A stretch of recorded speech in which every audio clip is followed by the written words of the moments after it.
America of ours is a land richly endowed, a land of great distances, of fertile, bountifully productive farmlands, of forests vast beyond comprehension, of mineral resources, their extent yet unmeasured, of nature's strength harnessed to enrich the power of the land. This America of ours is a nation of mighty industry, where is created an endless profusion of goods to the measure of mankind's highest standard of living. This America of ours is a land where men produce more and live better and enjoy more freedoms than men have ever before known. Today, this land of ours is in graver danger than ever before in its history.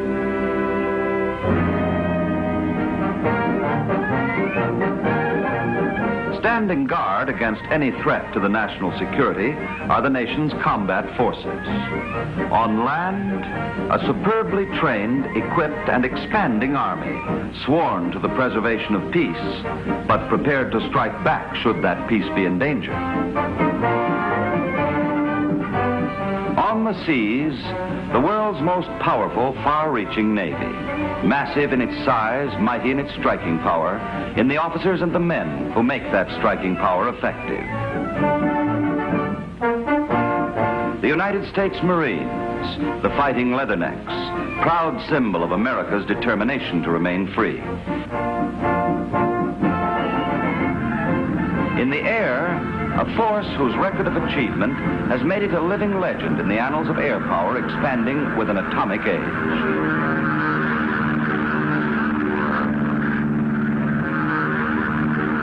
These are the front lines of America's defenses. Their strength is our margin of security. But the strength of any combat force is only a potential in the language of military science. The very essence of modern defense is production and transportation. Throughout the nation today can be heard the growing assurance that the tremendous demands of a far-reaching defense program will be met. On the railroads, in mills and widespread factories, millions of workers combine with modern machinery and methods to form the most powerful resource any nation has ever created, the might of American mass production. In the steady stream of raw materials from distant ports and domestic deposits, in the increasing flow of goods from production lines, lies the world's great promise for peace and security. Let no nation fail to appreciate fully the true force of productive capacity in the hands of a free and determined people. Even as this nation, with all its richness of resources, depends upon its organized capacity to produce, so does that capacity depend on transportation. For no nation can have more of anything than can be moved from field and forest, from mine and mill, from producer to consumer. And in all this movement, the railroad stands foremost and most essential. In national defense, as in peacetime commerce, the country's national resources are made usable. Its productive strength is made real and effective by the flanged wheel on the steel rail, moving more tons of freight, more miles, than all other forms of transport combined. Today, once again, the railroads are called upon to shoulder the tremendous transportation responsibility of a wartime economy, at the same time meeting continuing home front requirements. This is an undertaking only railroads can perform, for only railroads have the carrying capacity and the operating economy to handle such a tremendous task. This is a job that begins far from the lathes and the mills, deep down under the earth, where men go searching for the materials and fuel to maintain our home economy and from which to pattern the shape of our defenses. It begins on the farms, where are grown the products and produce in variety and volume to feed the nation and to share with the lives. It begins in the small villages, and in the larger towns, and in the great cities, all alive and alert to the problems of a world torn with unrest and confusion. It begins, of course, with the people. People by the millions, from Maine to California.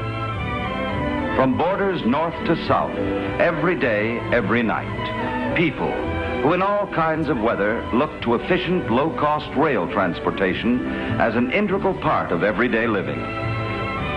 People who have learned to depend upon the speed, safety, and comforts that only 20th century railroading can provide.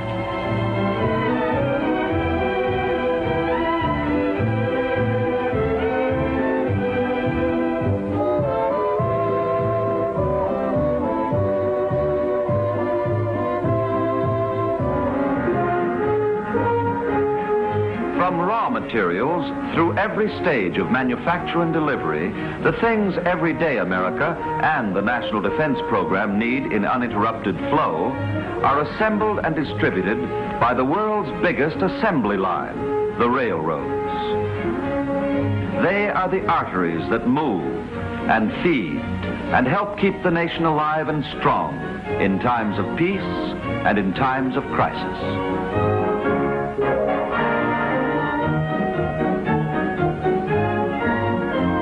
In facing up to the demands of national defense, the railroads have a precedent of service as a guide to action, a proud record of achievement in a similar period of crisis.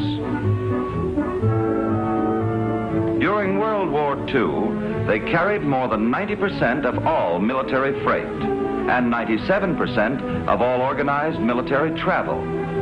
In spite of drastic demands on equipment and manpower, it can be said, and proudly so, that nowhere in all the world at any time was the war effort lessened or its striking power diminished by reason of any failure of rail transportation here at home.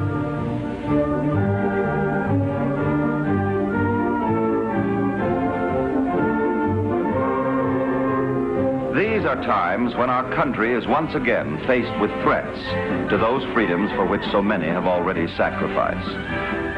Not yet has a decade passed, and again the manpower of the nation must be mobilized in preparation for the common defense. Induction centers greet the youth of the nation. Training camps have been reactivated and enlarged. The country's manpower is being trained to meet any threat to the national security.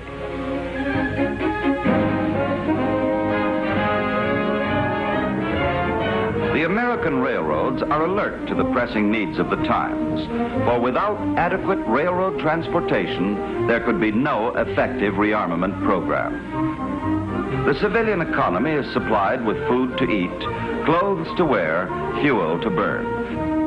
Meanwhile, the American railroads find the added equipment and personnel necessary to strengthen the defenses of the nation. From citizen to soldier to camp, and then on to ports of embarkation, armed forces personnel move by rail.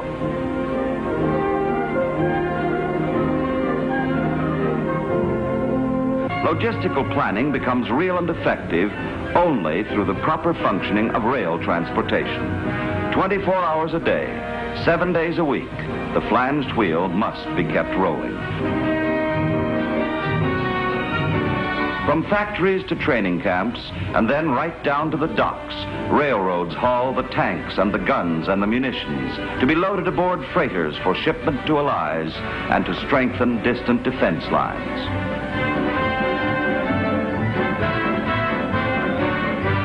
Railroad transportation is equally as essential as any other part of the business of supplying the steadily increasing demands of the National Defense Program. Trained personnel is delivered to embarkation areas without disrupting and almost unnoticed by the civilian economy. The picture once again is one of grim reality as men file up the gangplanks of waiting transports. Then, with last-minute goodbyes, another ship is ready to sail out to strengthen the world's fight for freedom. Once again, America's might must prepare for war, even as we work and hope for peace.